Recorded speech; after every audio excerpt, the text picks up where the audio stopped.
All right, let's talk about the book that's been absolutely everywhere. On TikTok, on all the bestseller lists.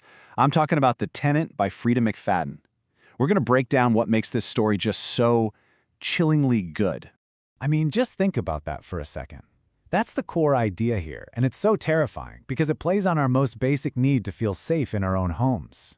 And just a quick heads up, this is a full, spoiler-filled breakdown. We're getting into everything, so if you haven't read it yet, this is your final warning. Okay, so first, who's Freida McFadden? Well, if you've read The Housemaid, you already know she's a total mastermind when it comes to this stuff. Psychological thrillers are her jam. And The Tenant? It blew up on TikTok and hit the bestseller list for a very, very good reason. The woman knows how to build suspense that will have you on the edge of your seat, and then, bam, she hits you with a twist you just did not see coming. So let's set the scene. How does this whole nightmare even get started?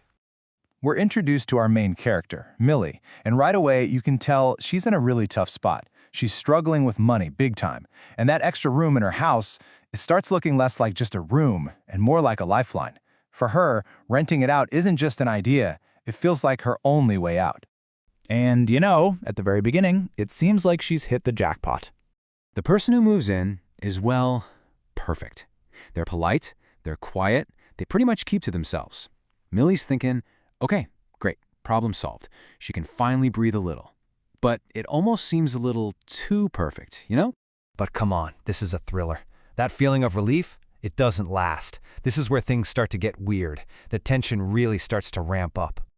It all starts with these tiny little things. Things that make you second-guess yourself. An object isn't where she swears she left it. And at first, she just brushes it off. We've all done that, right? You just think, oh, I must be getting forgetful. And then she starts hearing things. Just faint little noises from the tenant's room, but at really strange hours. Now, one little thing you could ignore, but when they start stacking up, one after another, that's when the real doubt starts creeping in. This is where it gets really sinister, because it stops being about just misplaced keys or weird noises. The tenant starts doing these subtle things, little comments, small actions, all designed to make Millie feel like she's losing her mind.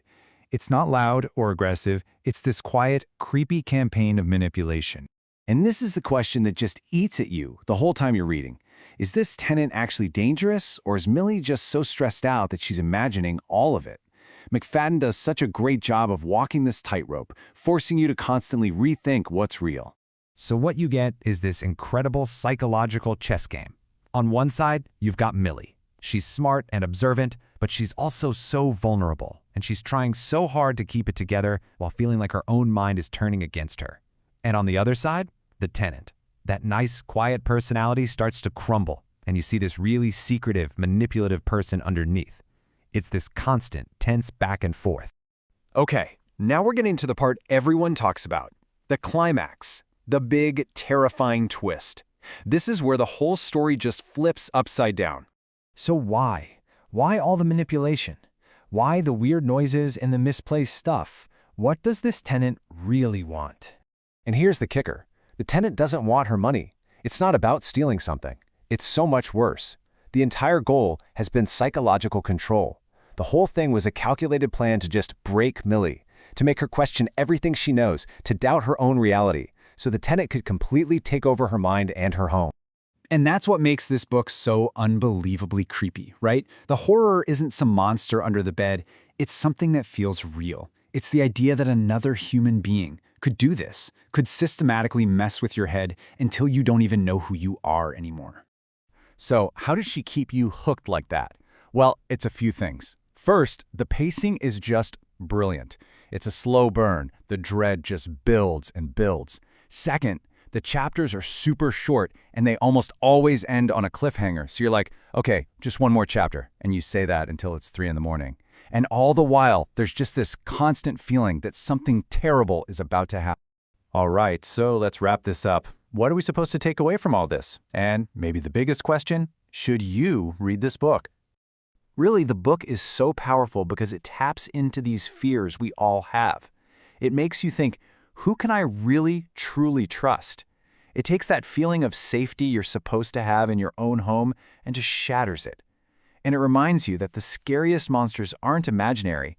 They can be the people who seem totally normal, the ones you willingly let into your life. So, let's break it down. If you're a fan of psychological thrillers, if you love that slow burn tension that leads to a massive twist, you need to read this, especially if you liked The Housemaid. But if you're looking for a big action-packed story or something, happy and lighthearted, yeah, this probably isn't the one for you. It's definitely dark. At the end of the day, The Tenant is so effective because it feels like it could actually happen. And that's a chilling thought, isn't it? The scariest stories aren't make-believe. They're the ones that could be happening right now, maybe even in your own neighborhood. And that's really the question the book leaves you chewing on, long after you've put it down. How well do you really know the people you let into your life? It's a question that might just make you double-check your locks tonight. Thanks for diving into this with me.